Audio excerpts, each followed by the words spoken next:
김치는 맛있어야 한다. 아주 화끈하게 100% 국내산으로 16년 전통으로 햇섭 인증으로 화끈하게 맛있다. 화끈하게 통한다. 화통김치. 배추김치, 알짜김치, 총각김치, 깻잎김치, 깍두기도 화통. 검색창에 화통김치. 아우 맛있어. 사장님 부르셨습니까? 최 부장. 아까 영어 실력 제법이던데 다시 왔어? 과찬이십니다. 아니야. 근데 자네도 서초동 비밀과에 받았다면서? 아니 그걸 어떻게... 정말 소문대로 한 번만 만나도 말문이 확 트이나? 역시 듣던 대로입니다. 10분 만에 터졌습니다. 김변의 박이사의 자네까지 나도 소개해주게. 당장. 16년간 은밀하게 진행됐던 서초동 비밀과에 이제 당신 차례입니다. 지금 바로 검색창에 스피킹 솔루션을 검색하세요. 새벽 2시에 깨어났나. 딱히 고민이 있어서 그런 건 아니다. 새벽 5시에 일어났나. 새벽 6. 아우, 이 인간이 잠도 못 자게 화장실을 들락거려. 남성 활력과 전립선 건강 하루 한 알로도 충분합니다. 소팔메토, 옥타코사놀, 아연, 비타민 A, D, E까지 하루 영양 기준치 100%를 꽉 채운 메가셀 남자의 활력.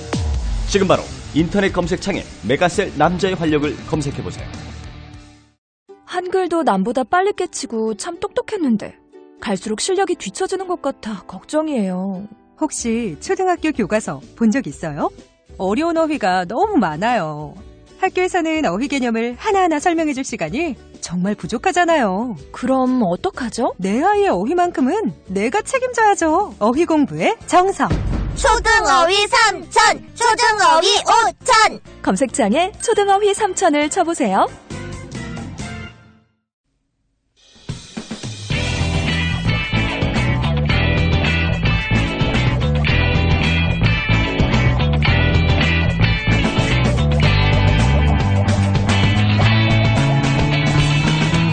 김어준의 뉴스공장 2부에 이어서 오자빙의 토론 이철희 부본장, 정용기 대변인, 이용주 단장님, 진수희 본부장, 이정미 본부장 나오셨습니다. 자, 2부 마지막 순서에서 5번 후보가 1번 후보를 향한 질문 하다 말았는데. 아신 거 아니에요? 아니에요, 신불립니다. 네, 그것까지 하고 답변하고 이제 넘어가겠습니다. 예, 민주당에서 이제 압도적 지지가 필요하다, 강력한 개혁을 위해서 이런 이야기를 하는데요. 저는 민주당 독자적인 50% 이상의 득표를 얻는 것보다 훨씬 더 중요한 것은 홍준표 후보를 얼만큼 더 누르고 가느냐가 더 중요하다고 생각이 들고요.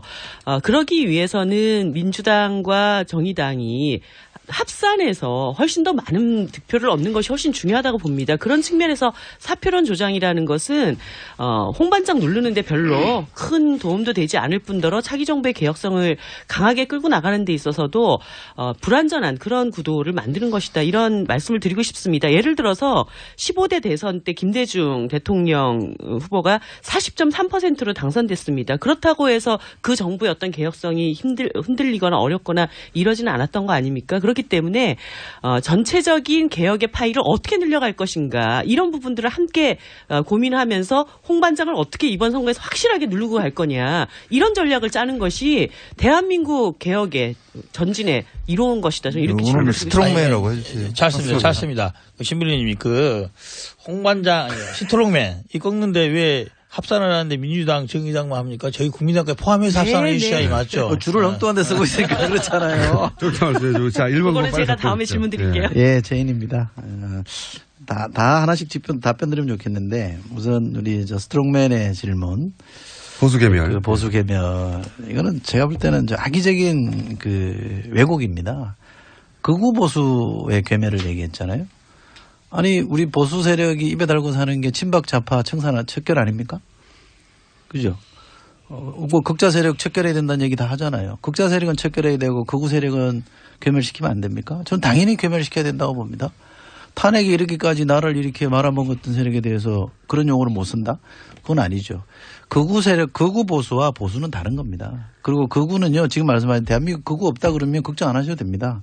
괴멸시킬 대상이 없어지는 거니까 지뢰 발이 저려서 마치 우리를 겨냥한 것처럼 생각하시는데 자유한국당이 스스로 극우가 아니라고 생각하면 전혀 뭐 신경 쓸 일 없는 거라고 보고요.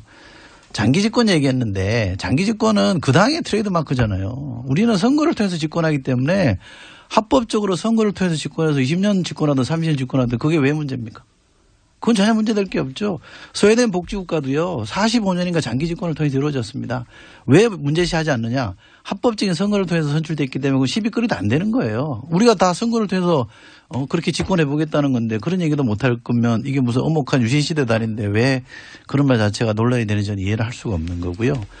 편가르신다고 얘기하는데 편가르는 거는 박근혜 정부의 전매 특허 아닙니까?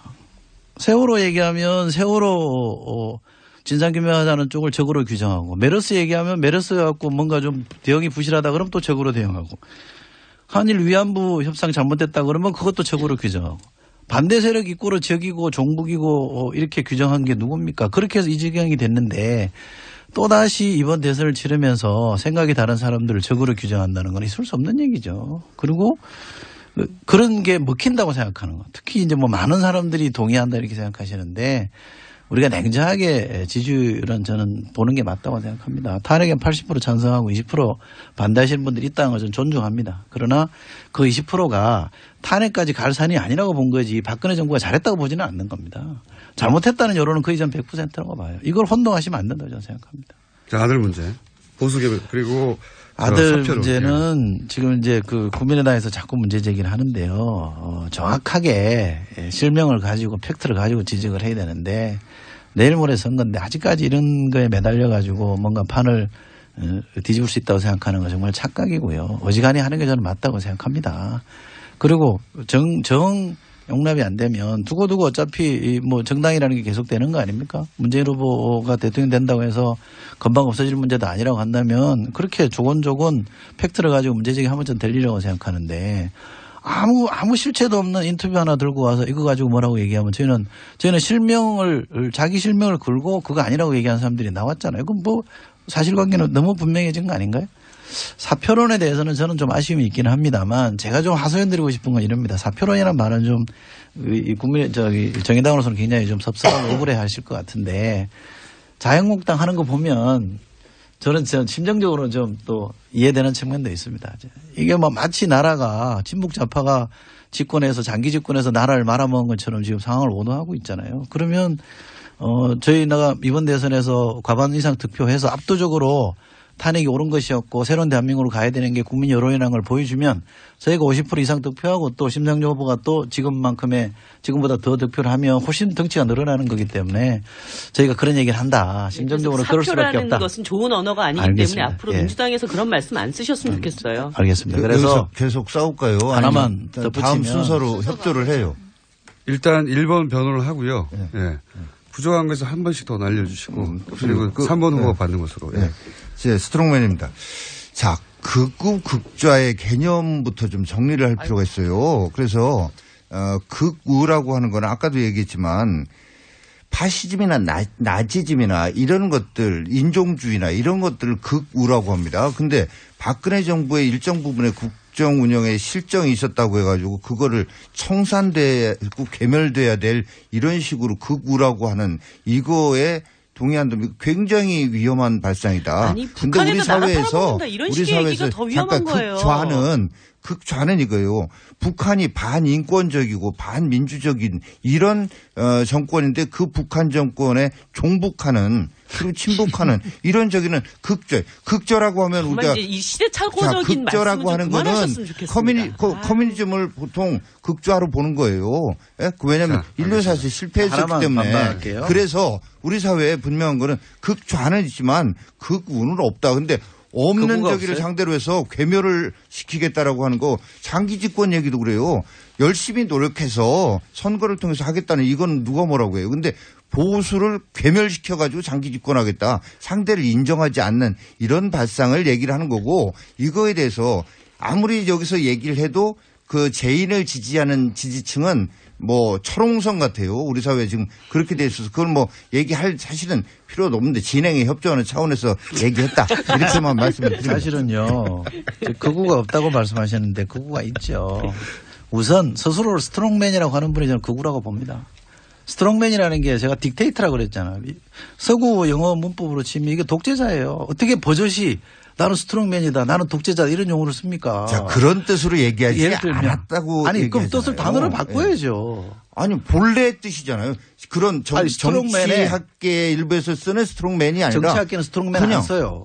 아니, 정치학에서 왜 없어요? 제가 정치학 그래도 박사과정 수료자입니다. 아니, 저도 정치학 전공했어요. 중재를 좀 할게요. 저도 정치학 전공했다. 정치학 어디에 스트롱맨이 있습니까? 중재하는 한 말씀. 스트롱맨을 독재자로 쓰여지는 게 정치학적인 일부의 적인 거고 본래의 뜻은 그냥 그대로 강한 사람이죠. 본래의 뜻으로 얘기를 지금 영문학과 교수님한테 네, 승민인데요. 예. 우리 친북하고 좌파는 좀 구분해서 저는 뭐 좌파가 다 나쁜 건 아니라고 봅니다. 근데 마치 좌 쪽에 있는 분들을 다 친북으로 그냥 그런 건 전혀 아니죠. 매도하는 건 좀 문제가 있고요. 아니 항상 친북 좌파 이렇게 같이 묶어서 매도를 하시니까 제가 드리는 좌파 말씀. 중에 친북 그러니까 좌파를 얘기가 안 되는 거예요. 예, 그다음에 민주당이나 정의당 쪽에서도 이 보수 진영에서 북한 관련한 얘기를 하면 무조건 다 그 얘기 내용과 상관없이 그냥 색깔론으로 뒤집어 씌우는 거는 저는 그것도 옳지 않고요. 이런 식의 토론이 국민들로 하여금 정치를 더 불신하게 만드는, 극혐하게 만드는 그런 것 같습니다. 예, 찰습니다. 저는 이제 극우 보수 계멸론 자체에 대해서는 그 뜻이 우리나라에도 극우 보수 세력이 있다. 그 부분들은 이제 지금까지는 정치 행태 그리고 박근혜 정부에서 공과에 대해서 책임져야 한다. 그 정도의 취지라면 받아들일 수 있다고 봐요. 그겁니다. 근데 이제 그 말을 용어를 괴멸이라는 말을 쓰는 그 자체에 대해서는 저는 적절한 말은 아니다. 어떻게 보면은 극우 보수조차도 대한민국 헌법하에서 정당을 꾸리거나 정치 세력으로 살아갈 수 있는 자유가 보장된 게 아닌가. 그래도 극우 보수라 하더라도 괴멸의 대상은 아니지 않겠나 하는 게 헌법 정신 아닌가라는 생각을 해봅니다. 극우든 극자든 인신을 어떻게 공격한다 이런 개념이 아니죠. 그러니까 정치 선진국에서는 대개 극우와 극자 세력은 변방으로 밀어내잖아요. 그런 뜻으로 이해해 주시면 될 것 같고요. 그리고 지금 사람을 어떻게 한다 이런 뜻은 아닙니다. 보수 진영을 이렇게 어렵게 만든 장본인은 자유한국당이 배출한 박근혜 전 대통령이십니다. 그거 생각하시면서 좀 말씀해 주셨으면 좋겠습니다. 순서가 저기가 지금 저 4번이 아니라 이따 4번 되면 제가 알겠습니다. 3번 해주세요. 3번이 한 후보를 지목해서 만약에 아니 지금 어차피 좀 전에 이제 우리 1번입니까? 3번도 역시? 아니 나왔던 공격이 집중되는 거 보니까 골든크로스로 멀었어. 좀 전에 답변을 하셔서 아까 문준용 이야기에 답변을 하셔서 거기에 대해서 이제 언급을 먼저 하겠다는 거죠. 네. 방금 이제 우리 이철희 의원님께 말씀하셨어요. 이미 해명했다고. 근데 이미 해명했다고 아무도 믿지 않아요. 문재인 의원님께서 방송에 나와서도 물어보면은 그 이미 해명된 거 아니냐 그렇게 생각해라고 하는데. 물론 주장하는 저희들이나 받아들이는 민주당이 다르겠지만 국민들은 아직은 다수는 이게 좀 뭔가 좀 이상하다. 뭔가 좀 명쾌하지 않다. 클리어하지 않다라고 하고 있는 거예요. 특히 문준용 씨 문제에 대해서는 아까 우리 신부님께서 말씀하셨어요. 다른 사람들 말씀하셨어요. 자, 다른 사람들은 다른 사람의 아들까지 나와서 돕는데 왜 안 돕냐. 문준용 씨 사건에 대해서는 본인이 나와서 말을 하면 되는 거예요. 본인이. 제3자 필요 없이 문준용 씨 와서 사실 전원관계 이렇게 된 겁니다. 그리고 문재인 후보도 이번에 나왔던 것처럼 아들이 어쨌든 아들의 입으로 아버지가 원서 내라고 했으면 말이 나왔다 한다면은 없으면은 문재인 후보가 직접 내 그런 적 없다 딱 말씀해버리면 되는 거예요. 안 하고 있잖아요. 안 하고 있기 때문에 국민들이 말 못할 무슨 사정이 있나 보다라고 의문을 갖는 거예요. 그걸 해결해 주십사 하는 게 국민의당이 그 의혹 그리고 증언까지 냈던 진짜 본심인 겁니다. 자, 아들 문제 한 번 더 해주시고 아들 문제 여기까지만 하죠. 다른 이슈가 많으니까. 다른 거 하셔도 될 것 같은데 저는 왜 나와서 돕지 않느냐. 그거 캥기는 게 그러지 않냐는 얘기는 제가 볼 때는 좀 설득력이 없습니다. 왜냐하면 성인이잖아요. 아들도. 그럼 자기의 선택이죠. 제가 듣기에는 문준용이라는 친구는 아버지는 아버지 인생이고 나는 내 인생이 있다고 하는 사람이에요. 그러면 얼마든지 아버지 선거는 잘 됐으면 좋겠다고 마음으로 성원하고 본인은 안 나타날 수 있는 거죠. 그것 때문에 이게 다시 의혹이 사실 아니냐 이렇게 추론하는 거는 좀 억지 같다는 생각이 들고요. 아들 예를 들면 제가 이용정 의원한테 역으로 묻고 아들이 나와서 아닙니다. 그럼 믿으실 겁니까?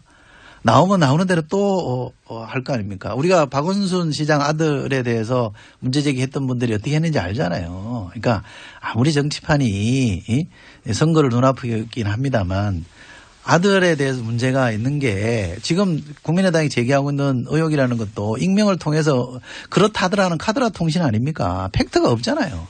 근데 그거 가지고 자꾸 대답하는 쪽에다가 책임을 물으면 어떡합니까? 방금 막말 내서 언론의 평가 오늘 제가 여기 오다가 라디오 들었는데 어떤 라디오의 기자가 그러더만 결정적인 팩트 제시도 하지 않고 공세를 피우고 있다고 얘기합니다. 그럼 뭐 내놓으세요. 그러고 나면 우리 해명할 거 아닙니까?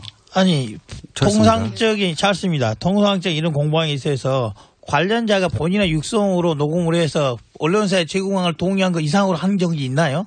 꼭 자기 다 실명 밝혀서 했나요? 우리는 우리 쪽에 문준용 씨가 그렇지 않다고 얘기하는 사람들은 자기 실명으로 다 하고 있습니다. 같이 유학 갔던 사람이고 같이 살았던 사람이에요. 그러면 자기 실명으로 아니라고 하는 사람과 익명으로 그렇다고 하는 사람 중에 누구 말을 믿을까요? 자, 답변을 했던 사람과 문제를 제기했던 사람 같은 기준으로 했었나요? 예전에도? 전혀 다른 문제죠. 우리가 내부 고발이라는 의혹을 제기하는 사람들은 그럴 만한 이유가 있는 거예요. 이미 문재인 후보에 대해서 저희들이 여러 차례 다른 외부 조력자를 제기를 했었어요. 실명도 공개했었어요. 어떻게 됐습니까? 그 많은 무수한 문자 폭탄들 날려가지고 그 사람들이 더 이상 증언 못하겠다 나오고 있잖아요. 이미 언론에서 그런 것들을 문제가 되고 있어서 이와 같은 이야기 한 거예요. 이미 고발했잖아요. 이미 고발했기 때문에 그 사람이 신원 나올 겁니다. 이후에 법정에서 다루는 걸로. 아니 원래 3번이 일본 하면 다른 사람도 일본에 대해서 일본 아니겠어요? 일본에 또 하실 얘기 있습니까? 또 다른 거? 이거 관련된 얘기이기도 한데. 이거 한 가지만 하죠. 왜냐하면 아들 문제 한 단일 이슈로 너무 길게 가는 근데 이제 뭐 같은 맥락 아들 문제도 그렇고 이번에 SBS의 세월호 뭐 이용 관련한 의혹 보도도 그렇고 이런 거예요. 왜 국민의당에서 보니까 정리 잘했대요. 아들 문제에 대해서 구체적으로 뭐 응시원서 접수 기한은 어떻고 졸업증명서는 어떻고 여러 가지를 제시를 했는데 제시하는 거 아무것도 없이 그냥 이런다. 의혹 제기만 한다. 이런 식으로 매도하고 뭔 얘기만 나오면 가짜 뉴스래요. 아니 해수부 SBS 보도도 그래요. 해수부의 현직 공무원 그것도 언론을 업무를 담당하는 공무원이 얘기를 했는데 그거 명백한 증인 아니에요. 자, 알겠습니다. SBS 문제 그러니까 포함하여 증인이야. 그러면 답변할게요. 아니 그 고용태 그가 이번이 너무 많이 발언 그러니까 오늘 시간 쓰셨어요. 자유한국당이. 아니 그 고용태 그거 때문에 여기까지 이렇게 돼서 이렇게 왔는데 그거보다 더 어떻게 보면 객관적인 신뢰성 있는 현직 공무원이 하는 얘기도 가짜 뉴스다면 나중에 이런 분들이 집권하면 자기들끼리 열광하고 이번은 발언 시간을 넘어있어요. 조정해 주세요. 자 답변 드릴게요. 현직 공무원의 한 말을 왜 안 믿냐 이렇게 말씀하시는데 그 공무원이 인터넷에 떠도는 얘기 갖고 했다고 얘기를 했잖아요. 그다음에 지금 해수부 장관이 누구죠? 누가 임명했죠? 부처 이기주의 때문에 들어보세요. 아니 해수부 7급 공무원은 부처 이기주의에서 자유롭고 임명해도 얘기 들어보세요. 배신하는 사람 많아요. 7급 공무원은 얘기 들어보세요. 7급 공무원은 정의의 사도고 박근혜 대통령이 임명한 장관은 부처 이기주의의 포로입니까? 조사해보자 이거. 그러니까. 조사 다 했잖아요. 그리고 본인이 이미 얘기했잖아요. 해수부 조사가 아니라 국회 차원 얘기를 들어보세요. 그러니까 본인이 인터넷에서 돌아다니는 얘기를 갖고 했다고 이미 다 얘기했잖아요. 왜 그건 안 믿으세요? 자, 국회 차원의 왜 앞에 말만 이거예요. 그 과정에 어떤 압력이 가해졌는데 SBS가 공중파가 5분 30초간 사고하는 거 이런 거 봤어요? 나 대한민국에서 다 그런 거 한 번도 못 봤어. 그만큼 잘못했으니까 얼마나 그러겠죠. 대단한 압력이 가해졌으면 그랬는가 하는 시각도 있잖아요. 저희는요. 저희가 집권하면 8시 뉴스 없애겠다는 식의 그렇게 협박 안 합니다. 그게 언론 탄압이죠. 그게 줄 세우는 겁니다. 그게 옛날 방식이에요. 저희는 그렇게 안 하니까 걱정하지 마시고요. 그러면은 법 있는 절차에 그대로. 따라서 하겠다는 겁니다. 그게 어떻게 법입니까? 법 어디에 뉴스 없애라는 법이 어디 있어요? 법 절차에 없으면 못하는 거죠. 아이고 못하는 얘기를 왜 합니까? 법 절차에 따라서 하겠다는 대선 후보가 막 찌르는 거예요? 적어도 촛불의 힘으로 하겠다. 횃불로 불태우겠다고 그러면 SBS 거는 여기까지 하셔야 될 것 같습니다. 참고로 스트롱맨은 독재자 외에도 뜻이 있는 걸로 잘 알아요. 차력서라고. 차력사에도 뜻입니다. 순민인데요. 자, 저기 2번 당 스트롱맨은 이제 발언 안 하셔도 될 것 같아요. 발언 총량제를 넘긴 것 같아요. 그런 것 같습니다. 저는 저 좀 얘기해도 되죠? 네네네. 예. 저는 그 스트롱맨에게 질문 아닙니다. 왜 질문해봤자 뭐 뻔한 답변 내지 뻔뻔한 답변을 하실 거기 때문에 하실 때문에 제가 그냥 좀 지적을 몇 가지 좀 하려고 해요. 예. 최근에 저는 자유한국당에서 있었던 그 바른정당 탈당파 복당시키고 또 친박 중에 그 징계 당원권 정지됐던 친박들 해제하고 이 후보의 말 한마디에 이 모든 것들이 이루어집니다. 저는 이 민주적인 공당이라면 다 이런 것들 복당이든 징계 해제든 절차가 있고 규정이 있는데 이런 거 다 무시하고 후보의 말 한마디로 이런 것들이 이루어지는 이 제왕적 후보가 있는 이 당은 정말 제가 보기에 비민주적이고 비윤리적이고 아까 계속 법치 법 얘기하시는데 스트롱맨께서 저는 이 당 내의 어떤 법적 절차도 못 지키면서 이 한 국가를 운영하는 법치하고 관련된 얘기를 할 자격이 저는 없다 이렇게 보고요. 저는 이런 식의 복당이나 무원칙하고 명분 없는 복당이나 징계 해제 이런 것들이 우리 국민들로 하여금 정치를 혐오하게 만들고 불신하게 만드는 진짜 안 좋은 없어져야 될 이 구태 정치의 전형이라고 보고요. 이걸 얘기하면서 보수 대통합 결집 이야기하는데 이거는 아무 명분 없는 그냥 야합이고 뒷거래일 뿐입니다. 저는 이걸 보면서 이 친박에 엎혀져서 대선은 당선 가능성은 저는 전혀 없다고 보기 때문에 이 홍준표 후보는 대선 이후에 이 친박들하고 자기 사람 심어가지고 당권 투쟁하기 위한 작업을 지금 하고 있는 게 아닌가 하는 의심이 들 정도고요. 정말 우리 국민 여러분들 이번에 그 투표하는 과정에서 정말 좀 잘 생각을 하셔야 할 것이 정말 대한민국이 부끄러워할 후보 이런 분 선택하시면 안 됩니다. 무능한 후보 선택하는 것도 문제지만 진짜 자격이나 자질에 심각한 문제가 있는 후보 선택하시면 또다시 후회하는 그런 결과가 올 것이다라는 말씀을 질문이 아니라 주장으로 끝내시는 거죠. 예. 저는 지적한다고 말씀을 드렸습니다. 저 얘기만 들으면 그러면 짧게 하겠습니다. 진짜로. 그럼 15초 이내에 15초 가능하시겠습니까? 제가 시간 재고 있을게요. 당원 당규의 정해진 절차에 의해서 후보가 당무 우선권을 발동한 거다. 다 동의하느냐를 떠났어요. 그다음에 자유한국당 괴멸 이런 극단적인 표현을 아까도 쓰셨는데 참으로 유감스러운데 바른정당에 계신 분들이 저렇게 공격을 해도 보수 우파 쪽에 먹히지 않는 이유는 다 누렸던 분들입니다. 저는 MB 때도 못 누렸고 저 같은 사람은 박근혜 정부 때도 공천 안 주려고 못 누렸던 사람이 오히려 당을 지키고 있고 다 누렸던 사람들이 나가서 혼자 자기들만 깨끗한 척하는 이것 때문에 안 먹히는 거예요. 4번이 주도권이 있으니까 한 번 더 답변하셔도 돼요. 여기 대해서는.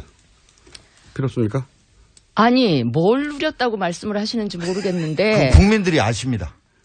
어느 국민들이요? 일부 태극기 집회에 나오시는 그런 분들이요? 바른정당에 지금 잘 나가시는 분들의 경력만 한번 훑어봐도 뭘 누렸는지 다 알 수 있죠. 자, 이제 그만하시죠. 자, 5번이요.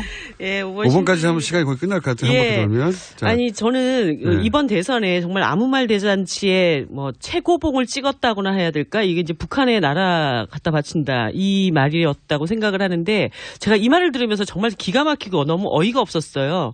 최순실한테 나라 갖다 바친 사람들이 지금 누가 누구한테 뭘 갖다 바친다는 이런 말을 하는지 잘 모르겠고 제가 그 4월 20일 날 한 토론회에서 그 자유한국당 김진 고문님께 이런 질문을 했습니다. 자유한국당은 결국 새누리당이고 친박정당 아니냐 이렇게 질문을 했더니 그분께서 친박들 징계했기 때문에 완전히 다른 정당이다 이렇게 얘기를 하신 거예요. 그런데 이번에 보니까 이제 친박, 진박 다 불러들이고 공인해제 시킨 거 아닙니까? 이런 상태에서는 자유한국당은 결국 새누리당이다 이렇게 불러도 되지 않을까 이런 생각이 들었다는 말씀 드리고요. 그리고 찰스에게 좀 질문을 드리고 싶습니다. 질문을 찰스에게. 저는 아니 답변 듣고 싶잖아요. 하시지 마세요.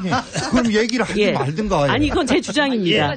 찰스 질문 드리면은 저는 가끔씩 찰스가 이 차기 정부에 대한 구상을 밝힐 때마다 도대체 이분이 가고자 하는 어떤 그 방향이 무엇인지 종잡을 수가 없습니다. 제가 몇 차례 계속 확인해보고 있는 것은 것은 연정 대상에 자유한국당의 일부 실력 있고 능력 있는 분들이 있다. 이분들도 포함시키겠다. 이 말씀을 계속 하시는데 그러다가 갑자기 또 어느 날은 유승민 심상정하고 같이 하겠다 또 이 얘기를 하시고 가만히 들어보면 결론적으로는 문재인만 아니면 되는 잡탕정부 이런 것을 지금 구상을 하고 계신 거 아니냐. 이런 상태에서 사실 다음 정부의 국민들이 바라는 것은 확고한 촛불 민심을 수렴하는 개혁정부의 어떤 방향을 끌고 갈 수 있는 그런 정부의 상이라고 보는데. 전 시간 관계상 3번 후보 공격 받다가 끝나는 타이밍입니다. 지금 거의. 자, 네, 아무튼 답변해 주시고. 잡탕정부 네. 구상 아니냐 이것에 대해서 어떻게 말씀드릴게요. 잡탕정부라는 표현은 적절치 않고요. 이런 거죠. 많은 개혁 과제가 있습니다. 하기 위해서는 5분의 3 만들어야 됩니다. 5분의 3 만들지 못하면은 어떠한 정부가 들어서도 할 수 없습니다. 5분의 3을 만들기 위해서 때로는 민주당도, 때로는 국민당도, 때로는 정의당도, 바른정당도 하겠다는 그런 취지죠. 자유한국당에 대해서는 탄핵에 찬성했던, 아니, 반대했던 사람 안 하겠다는 거예요. 찬성했던 사람은? 찬성했던 사람 중에 일부 우리가 가고자 하는 통합정부 이념에 동의한다 하면 할 수 있다고는 저는 보는 거예요. 저 개인적인 생각. 그래서 잡탕정부라는 말에는 모든 정파를 아울러서 개혁적인 정책을 완수하기 위해서 하는 것이다. 만약에 잡탕정부를 포기하고 만약에 그런 과반표를 받아들여 포기한다 한다면은 2분의 1만으로 할 수 있는 것은 아무것도 없다. 즉 개혁을 이루기 위해서는 현행 법에 있는 헌법에 있는 5분의 3을 맞추자라는 것으로 해석해 주시면 좋겠다는 생각이에요. 질문하는 시간입니까? 2번 후보한테 하나 정도 질문할 3번 후보인데요. 네, 제인입니다. 3번 후보가 받는 시간입니다. 최근에 뚜벅이 요새 제가 이번에 광주도 가보고요. 포항도 가보고 구미도 가봤는데 반응이 괜찮더라고요. 진작에 저렇게 했으면 좋았을 텐데라고 아쉬워들 하던데 근데 모범 국민 속으로 들어갔는데 메시지는 여전히 옛날 거더만요. 계속 반문 패권주의 외치고 나라 분열된다고 외치는데 얘기 들어보면 결국 이 자동차 운전에 비유하면 후진기어 놓고 앞으로 가겠다는 거 아닙니까?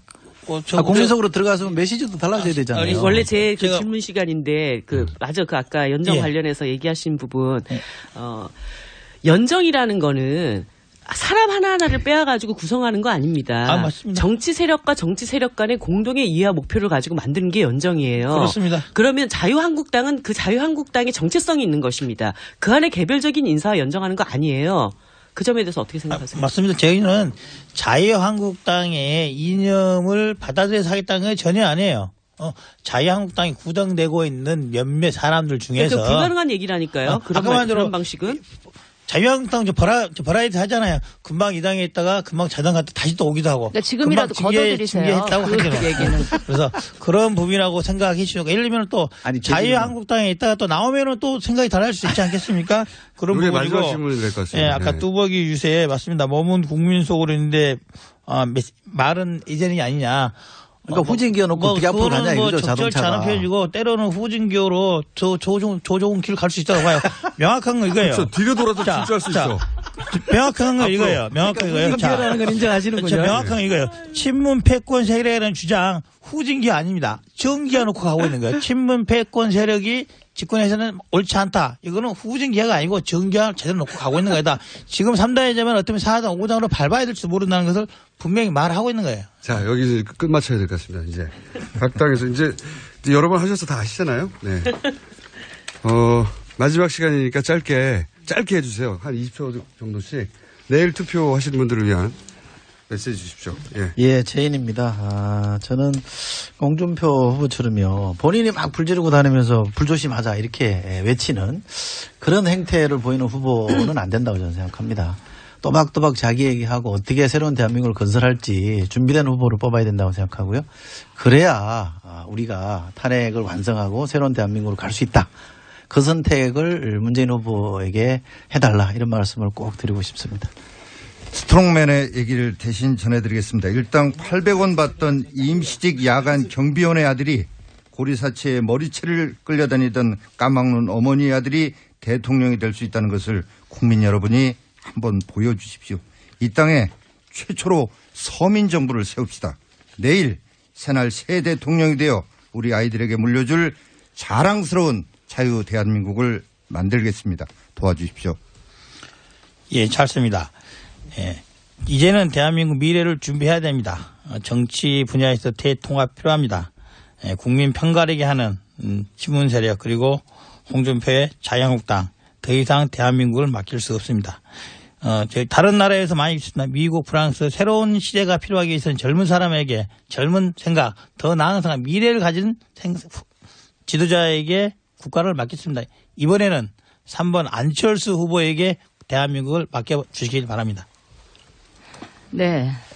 초유의 탄핵 사태로 인해서 정권 교체 열망이 강한 거 잘 알고 있습니다. 맞습니다. 바꿔야 합니다. 그러나 무조건 바꾸는 것만이 능사는 아닙니다. 누구로 어떤 사람으로 바꾸는가가 중요하고 제대로 바꾸는 게 중요합니다. 박근혜가 싫어 문재인 찍고 문재인이 싫어 안철수 찍고 안철수 싫어서 홍준표 찍는 이런 식의 선택은 또다시 후회할 대통령을 뽑는 것이고요. 정말 이제는 능력 있는 대통령, 개혁 의지와 진정성이 있는 대통령, 그다음에 따뜻한 공동체를 이루고자 하는 정말 정치 철학을 가진 사람을 뽑아야 제대로 여러분이 원하는 세상으로 바꿔드릴 수 있을 겁니다. 기호 4번 바른정당의 유승민 후보 선택해 주시면 여러분 정말 이제까지 볼 수 없었던 진짜 대통령의 모습 보여드릴 것입니다. 꼭 좀 부탁드립니다. 네, 신불립니다. 국민 여러분, 이번 대선 토론에 심상정이 없었다면 어떻게 되었을까요? 성소수자들의 인권은 반대에 갇혀 있었겠죠. 농민들은 아무도 언급하지 않은 국민 아닌 국민이 되었을 것입니다. 장시간 저임금에 시달리는 청년 노동자들의 삶은 또다시 정치판에 액세서리가 되지 않았을까요? 14명의 남성 후보들 속에서 박근혜의 실패가 여성의 실패로 오인되었을 것입니다. 심상정에게 투표한다는 것은 바로 그런 것입니다. 이 사회가, 우리 정치가 외면했던 서럽고 외롭고 억울한 사람들의 비명 같은 투표입니다. 심상정에게 투표해야 우리의 소리가 더 커질 수 있습니다. 심상정은 여러분을 위로하며 껴안아 드렸습니다. 이제 심상정을 안아주십시오. 여러분의 투표로 정치가 여러분들을 더 많이 껴안고 보호할 수 있게 해주십시오. 감사합니다. 찬조연설인데 거의? 일주일 후 월요일 날 오자토를 한 번 더 할까요? 결과를 들고? 그렇게 하시는 걸로. 그렇게 하시는 걸로 약속을. 결과 봐서. 지금까지 이철희, 정용기, 이용주, 진수희, 이정미 5분 감사합니다. 오자토를 여기서 마치겠습니다. 감사합니다. 감사합니다. 수고하셨습니다. 아, 또 떨어졌어. 너 또 입사 시험 봤어? 아니, 차량용 핸드폰 거치대 말이야. 여러 개 사봤는데 실패의 연속이야. 떨어지고 시야 가리고 운전석에서도 뭐 알고 뭐 좋은 거 없을까? 싼 것만 찾으니까 그렇지. 제대로 된 거 하나 사서 편리하게 쓰는 게 더 낫지. 그런 게 있어? 그럼 있지. 1, 2, 3 할 때 2. 힘 세다 할 때 힘. 2 힘. 2 힘? 2배로 힘이 세다는 건가? 네이버 검색창에 2 힘을 검색해보세요.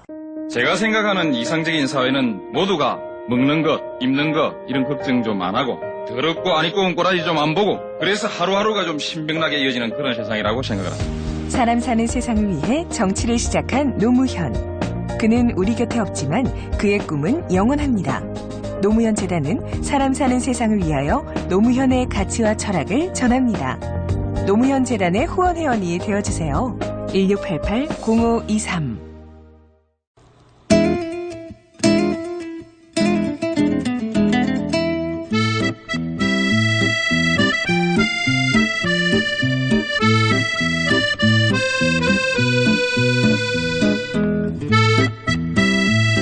대선 전국이라 뉴스가 정신없이 들어갑니다. 이제 단 하루 남았으니 잠시 숨을 고르고 이번 대선이 어떻게 만들어졌는지 뉴스공장의 관점에서 한번 되돌아볼까 합니다. 제가 뉴스공장을 시작한 것이 작년 9월 26일입니다.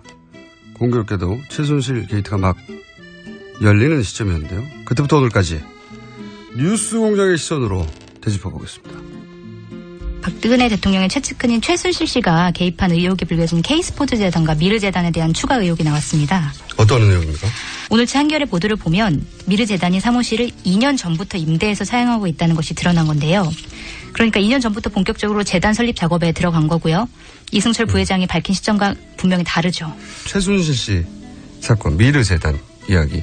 이건 사실 수면 위로 최초로 끌어올리신 분입니다. 2014년에. 그죠? 사실 두려운 일이죠. 네. 권력의 실세를 상대로 그때까지는 게이트를 판다는 것이 최순실이라는 이름이 언론에 이렇게 등장하지 않았었거든요. 당시에 이 최순실 씨 이제 딸 문제도 제 나름대로 열심히 처음으로 진상을 규명을 했죠. 처음으로 문제 제기하시면 맞습니다. 수면 위로 끌어올린 당사자죠. 그때는 두렵고 외로웠죠.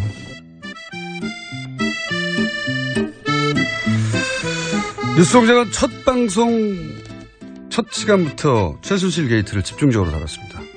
지금이야 그리고 그 이후 많은 언론들이 최순실 게이트를 중요하게 다뤘지만 그때는 사실 왜 최순실 게이트만 하냐는 문자도 많이 받았습니다, 저희가. 그리고 내부자들 첫 시간 첫 멘트가 이런 것이었습니다. 네. 안민석 의원 첫 회가 최순실 정유라 승마 이야기를 처음으로 끌어낸 분이었죠. 네, 이렇게 시작했습니다.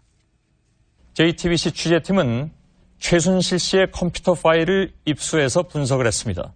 최 씨가 대통령 연설문을 받아봤다는 사실을 확인할 수 있었습니다. 그런데 최 씨가 연설문 44개를 파일 형태로 받은 시점은 모두 대통령이 연설을 하기 이전이었습니다.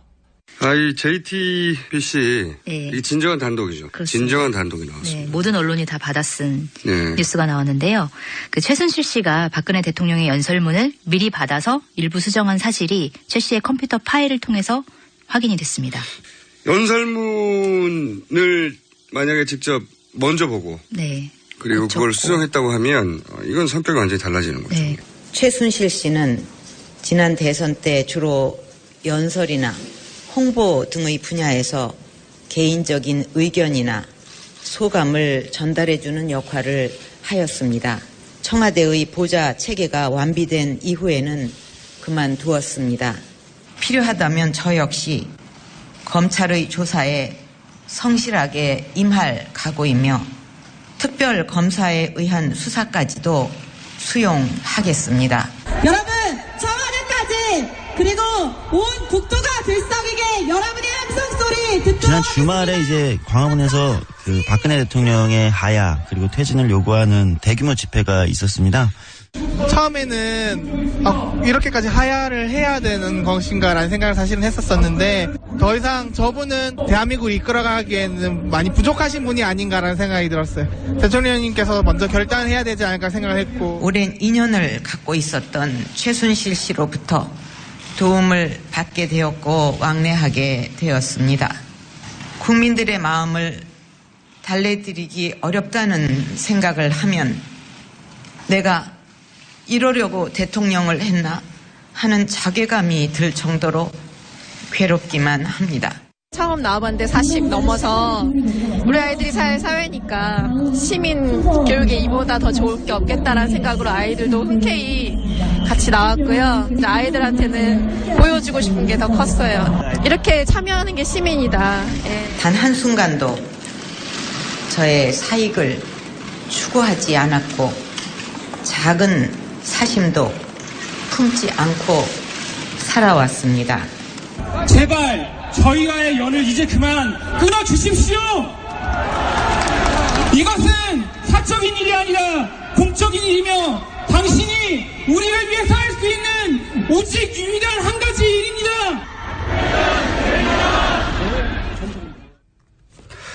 JTBC 태블릿 보도 최순실 게이트 전체를 통틀어서 가장 임팩트가 큰 보도였고 박근혜 전 대통령 입장에서만 보자면 전체를 통틀어 가장 잘못 대응한 것이 이 보도에 이은 1차 담화였죠. 예. 1차 담화를 제가 그래서 정치적 자살이라고까지 표현을 했었는데 그 이후 단 한 번도 만회하지 못하고 네, 파멸까지 갔습니다. 아유, 큰일 났네. 아휴, 큰일 났네. 아유, 큰일 났어. 문화예술도 사실 교육문화수석의 소관인데 민정수석 그게 적혀 있습니다만은 뭐 블랙리스트니 뭐 좌파를 어떻게 해라 전 그런 얘기 한 일이 없습니다. 지금도 블랙리스트가 없다고 생각하냐는 거예요. 직원들이 특검에 지금도 블랙리스트가 없다고 생각하냐고 물어봤습니다. 의원님, 저는 그렇게 생각하지 않습니다. 블랙리스트가 있는 건 맞죠? 의원님.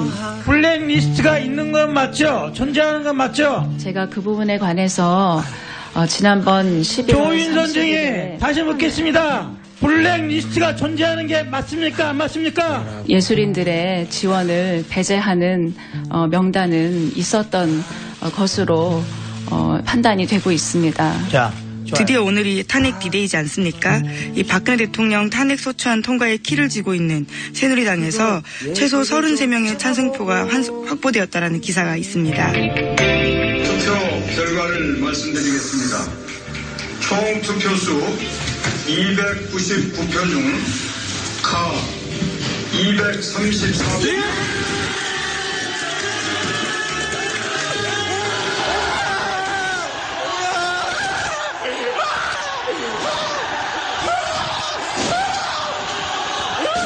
방금 들으신 것은 탄핵 순간을 TV로 지켜보던 한 고등학교 교실에서 터져나온 학생들의 함성입니다. 이번 사태로 얻게 된 것 중 가장 중요한 것이 바로 이 세대의 기억입니다. 스스로 정치적 시비를 따지고 부당하다고 판단되면 그 대상이 대통령일지라도 스스로 광장으로 나와 주장하고 행동해서 마침내 권력을 이기는 집단 기업. 이 기업은 훗날 이들 세대가 대한민국을 운영하는 기본 원리가 될 겁니다. 정말 다행입니다. 네, 반기문 총장이 현지 시각으로 20일 유엔 본부에서 열린 한국 특파원들과의 간담회에서 이 국민이 원한다면 대선 출마 의사가 있느냐라는 기자들의 질문에 이 유엔 사무총장을 역임하면서 보고 배우고 느낀 것이 대한민국 발전에 도움이 된다면 제 한몸 불살라서 노력할 용의가 있다. 이렇게 말했다라는 불살라서. 보도입니다. 예. 사실상 출마 선언을 했다고 이제 보는 거죠. 승천한 백마님께 주인이 되어 치명산의 정기를 받아. 존경하는 국민 여러분, 이러한 상황에 비추어 저는 제가 주도하여 정치 교체를 이루고 국가 통합을 이루려 했던 순수한 뜻을 접겠다는 결정을 했습니다. 거목이허라 단군의 자손 반기문.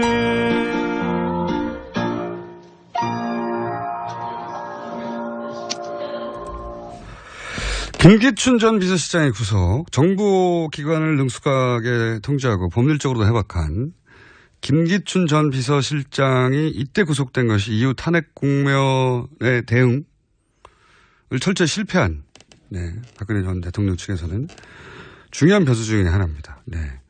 그래서 다뤄봤고요. 그리고 반기문 전 총장의 몰락도 지금 구도를 만들어냈는데 굉장히 중요한 변수였죠. 반기문호에 함께 탑승하면 이제 되는 줄 알았던 보수 유권자층이 반기문 전 총장의 불출마 선언과 함께 길을 잃고 그 이후 한교안, 안희정, 안칠수 그리고 지금 마지막까지 혼란을 겪으며 보수 유권자층이 보트피플화 되는 것이 반기문 전 총장의 불출마 선언과 함께 시작된 거죠. 이재용 부회장이 오늘 오전 5시 35분 정도에 구속됐습니다. 재청구 끝에 영장이 나온 거죠. 자, 오늘을 기억하기 위해서 준비한 음악이 있습니다. 먼저 들려드리겠습니다. 최소한 박정희 대통령과 공모했던 1966년의 사카린 밀수 사건. 네, 그렇죠. 그때는 이병철 회장이 구속됐어야 하는 거거든요. 그러니까 이 삼성일가의 법적 단죄는 최소한 50년 전에 이루어져야 했던 게 반세기 동안 지연됐던 겁니다. 반세기 동안 지연됐던 정의였기 때문에 50년 전에 축하 공연을 저희 들려드렸습니다. 김 시스터스에게 감사드립니다. 재판관 전원의 일치된 의견으로 주문을 선고합니다.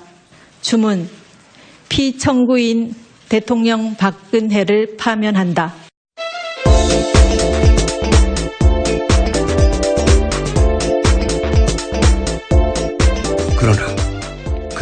할 때마다 여러분들이 가슴이 철렁철렁 하셨을 텐데. 알고도 들어도 걱정되더라고요. 네, 그렇게 심장에 무리 가는 분들을 위해서 저희가 오늘 노래를 하나 준비했습니다. 이 노래를 듣고 방송을 이어가기로.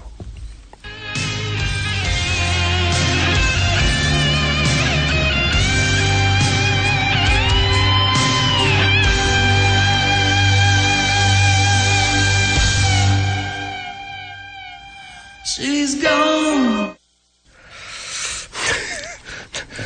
예, 가사 첫 줄로 이제 충분해서 부연 설명을 하지 않는 걸로 하고. 자, 다음 뉴스는요.